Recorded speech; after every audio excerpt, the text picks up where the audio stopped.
प्यारे बच्चों, आज हम अभ्यास सागर का पाठ 1 बारहमासा करेंगे। यहाँ पर कविता की कुछ पंक्तियाँ दी गई हैं जिन्हें हमने ज्ञान सागर बारहमासा में भी पढ़ा है।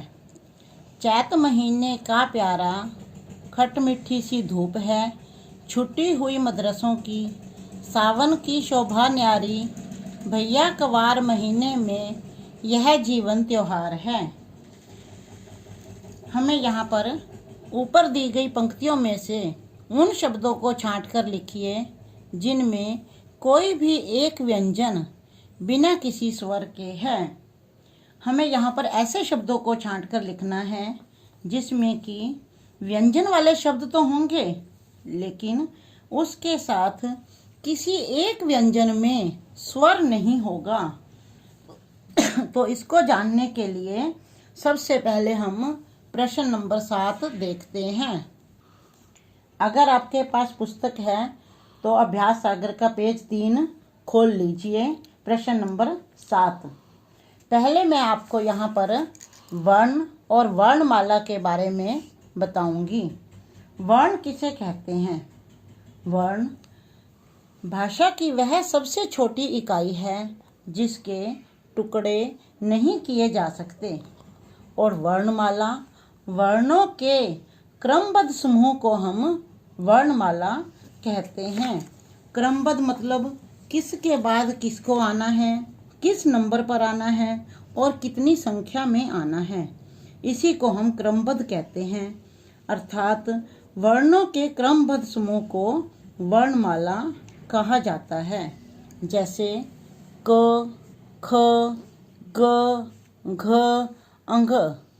क जो है ये पहला वर्ण है, ख दूसरा वर्ण है, ग तीसरा वर्ण है, घ चौथा वर्ण है और अंग पांचवा वर्ण है। अब यहाँ पर हम छठा वर्ण च नहीं लिख सकते क्योंकि ये अव्यवस्थित हो जाएगा। इसी तरह से जो क, ख, ग, घ, अंग ये सारे वर्ण हैं, ये क वर्ग में आएंगे। च, छ, ज, झ, ञ ये सारे वर्ण च वर्ग में आएंगे।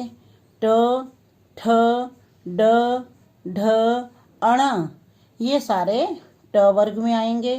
इसी तरह से त, थ, द, ध, न ये सारे वर्ण त वर्ग में आएंगे। और प, फ, ब, भ, म ये सारे वर्ण प वर्ग में आएंगे। तो बच्चों, हमने यहाँ पर देखा कि इन सारे वर्णों की ना तो हमने श्रेणी को बदला है, ना ही हम इन वर्णों को आपस में ऊपर नीचे लेकर गए हैं। इन वर्णों को हमने क्रमबद्ध रूप में ही रखा है और इन वर्णों के जो पहला वर्ण है उसी को हमने वर्ग का नाम दिया है। जैसे क, ख, ग, घ, अंग को हमने क वर्ग, च, छ, ज, झ, ञ को हमने च वर्ग, ट, ठ, ड, ढ, ण को हमने ट वर्ग, त, थ, द, ध, न को हमने त वर्ग और प, फ, ब, भ, म को हमने प वर्ग का नाम दिया है। अब हम इसके बाद करेंगे प्रश्न नंबर 4, क्योंकि इसके बाद फिर आपको प्रश्न नंबर 1 समझने में और संयुक्त व्यंजन को समझने में कोई भी परेशानी नहीं होगी। प्रश्न नंबर 4 देखिए। नीचे दिए गए शब्दों को ध्यानपूर्वक पढ़िए और उनमें संयुक्त व्यंजनों के नीचे रेखा खींचिए। साथ ही यह भी बताइए कि इनमें 2 व्यंजनों का संयोग है अथवा 3 व्यंजनों का। तो यहाँ पर हमने देखा कि जो संयुक्त व्यंजन होते हैं वो कौन से होते हैं? जब 2 या 2 से अधिक व्यंजनों का संयोग होता है, 2 व्यंजन या 2 से अधिक व्यंजनों का संयोग होता है तो उसे हम संयुक्त व्यंजन कहते हैं। जैसे उन्हें ऊ में जो स्वर है वो देखो पूरा है। तो यहाँ पर बच्चों एक बात ध्यान रखने योग्य है कि कभी भी स्वर जो होते हैं वो हमेशा स्वतंत्र होते हैं और उनका उच्चारण बिना किसी वर्ण की सहायता से होता है। वे स्वतंत्र होते हैं, लेकिन व्यंजन के उच्चारण में हमें व्यंजन को लिखते समय किसी न किसी स्वर की सहायता अवश्य लेनी होती है। और जब व्यंजन में से हम स्वर को हटा देते हैं तो वही व्यंजन बिना स्वर वाला व्यंजन क्या बन जाता है, और वह स्वर वाले व्यंजन के साथ मिलकर संयुक्त व्यंजन बन जाता है। तो यहाँ पर हम देखेंगे उन्हें, उन्हें में ओ है, न क्या है, आधा है, बिना स्वर के है, और ह में अस्वर मिला हुआ है। तो जो न बिना स्वर के है वो ह के साथ मिलकर संयुक्त व्यंजन बन जाता है।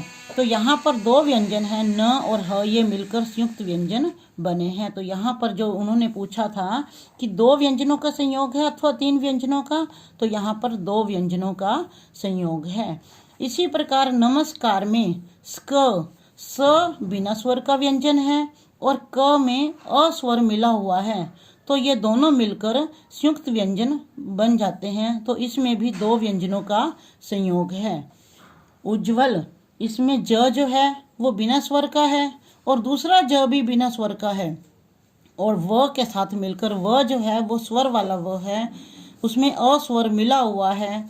तो ये दोनों व्यंजन इसके व के साथ मिलकर संयुक्त व्यंजन बन रहे हैं। तो यहाँ पर तीन व्यंजनों का संयोग है, पहला ज, फिर ज और व, ये तीन व्यंजनों का संयोग है।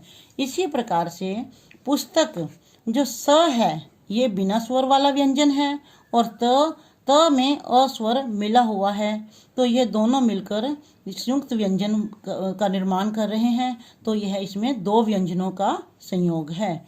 ज्योत्सना, अब ज्योत्सना को ध्यान से देखिए बेटा। जो में क्या है, जो है वो बिना स्वर वाला व्यंजन है और य स्वर वाला व्यंजन है, तो ये दोनों व्यंजन मिल गए हैं। तो यहाँ पे दो व्यंजनों का संयोग है। तो इसी प्रकार से आगे है तसना। तसना में देखो बेटा, त जो है वो बिना स्वर वाला व्यंजन है, स भी बिना स्वर वाला व्यंजन है, लेकिन न जो है वो स्वर वाला व्यंजन है। तो ये त और स है ये न से मिले हुए हैं, तो ये त, स और न, ये तीन व्यंजन है। तो यहाँ पर तीन व्यंजनों का संयोग है। आगे है ख्याति। ख्याति में ख जो है वो बिना स्वर वाला व्यंजन है और य स्वर वाला व्यंजन है, तो ये दो व्यंजनों का संयोग है। तो बच्चों, इसमें हमने देखा कि सारा का सारा व्यंजन किसी न किसी स्वर की सहायता से लिखा जाता है, और जब उसमें से हम स्वर को हटा देते हैं तो वही व्यंजन बिना स्वर वाला व्यंजन बन जाता है, और वह स्वर वाले व्यंजन के साथ मिलकर संयुक्त व्यंजन बन जाता है। इस प्रकार से पहले हमने प्रश्न नंबर 7 किया, फिर प्रश्न नंबर 4 किया, और अब हम प्रश्न नंबर 1 को समझेंगे। तो प्रश्न नंबर 1 में भी यहाँ पर दिया गया है कि खट मिट्ठी, सबसे पहले है प्यारा। प्यारा में देखो ये प है, ये बिना स्वर वाला व्यंजन है और ये य के साथ मिलकर संयुक्त व्यंजन बन गया है। तो यहाँ पर जो है ऊपर दी गई पंक्तियों में उन शब्दों को छांट कर लिखना है जिनमें कोई भी एक व्यंजन बिना किसी स्वर के है। अब यहाँ पर समझ आ गया हो तो देखो, खट मिट्ठी, छुट्टी, कुवार, त्योहार, न्यारी, ये सभी ऐसे व्यंजन हैं जो उसमें कई व्यंजन ऐसे हैं जो बिना स्वर के हैं। तो यहाँ पर अब रिक्त स्थान में आप ये सभी शब्द लिख लेंगे। अब प्रश्न नंबर 2 देखिए। नीचे दिए गए शब्दों में मोटे काले वर्णों के बारे में बताइए कि उनमें किस स्वर का प्रयोग हुआ है।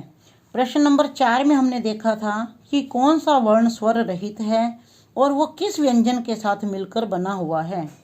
अब हम यहाँ करेंगे कि कौन से व्यंजन में कौन सा स्वर लगा हुआ है। तो यहाँ पर मोटे काले शब्द देखो, दे, ते, ती, या, बो, जू, ये मोटे काले शब्द हैं। इसमें हमने देखना है कि इनमें किस स्वर का प्रयोग हुआ है। जैसे देश, द। अब द में अगर स्वर लगा हुआ है तो ये पूरा व्यंजन है, क्योंकि जो व्यंजन होते हैं वो स्वर के बिना नहीं होते। अगर द में से हम स्वर को निकाल देंगे, ए को निकाल देंगे, तो ये आधा व्यंजन हो जाएगा। तो द के नीचे हलंत लग जाएगा। जैसे द, यहाँ पर इसको मैं धन, धन भी बोलते हैं और जोड़ भी बोलते हैं। मैं यहाँ पर इसको धन बोलूँगी। ध के नीचे हलंत, धन ए, दे। अब ते में देखो, त धन ए, ते, ति, त धन ई, ति, या, य धन आ, बो, ब धन ओ, जू, ज धन उ। तो ये सब मिलकर यहाँ पर इन जो स्वरों का प्रयोग इनमें किया गया था वो यहाँ पर मैंने इनको अलग करके आपको बता दिया है। अब हम करेंगे प्रश्न नंबर 5। नीचे कुछ व्यंजनों के पुराने और नए दोनों रूप दिए गए हैं। पुराने रूप के अनुसार एक एक उदाहरण भी दिया गया है। आप नए रूप का प्रयोग करते हुए एक एक शब्द और लिखिए। मैं आपको बता दूं कि नया रूप को हम अब मानक रूप भी कहते हैं। तो पहले पुराने समय में क्या था, पुराना रूप जो था, अब यहाँ पर द में य मिला हुआ है। इसमें द क्या है, आधा है, और य पूरा है। तो इसमें हमने नए रूप में द और य को अलग कर दिया है और द के नीचे हलंत आ गया है क्योंकि द आधा है। तो उदाहरण उन्होंने पुराने रूप का दिया हुआ है, विद्या। अब हम नए रूप में अर्थात इसको मानक रूप में इस तरह से भी लिख सकते हैं, वि द या, विद्या। या फिर एक और हम शब्द बनाते हैं, विद्यार्थी। इसी तरह से द्व को हमने नए रूप में अलग करके कर दिया है।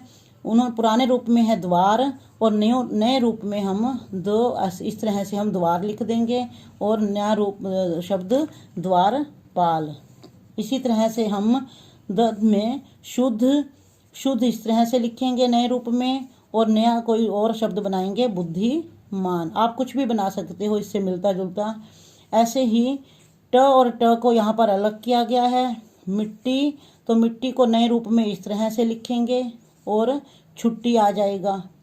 ऐसे ही पत्ता, त को हमने नए रूप में पत्ता लिख दिया है। कुछ भी लिख सकते हैं हम यहाँ पर, उत्तर। आप कुछ और नया शब्द बना सकते हो। ऐसे ही द और द को अलग कर दिया है। उद्देश्य ऐसे लिख दिया है। और ऐसे गद्दार भी हमने ऐसे लिख दिया है। अब हम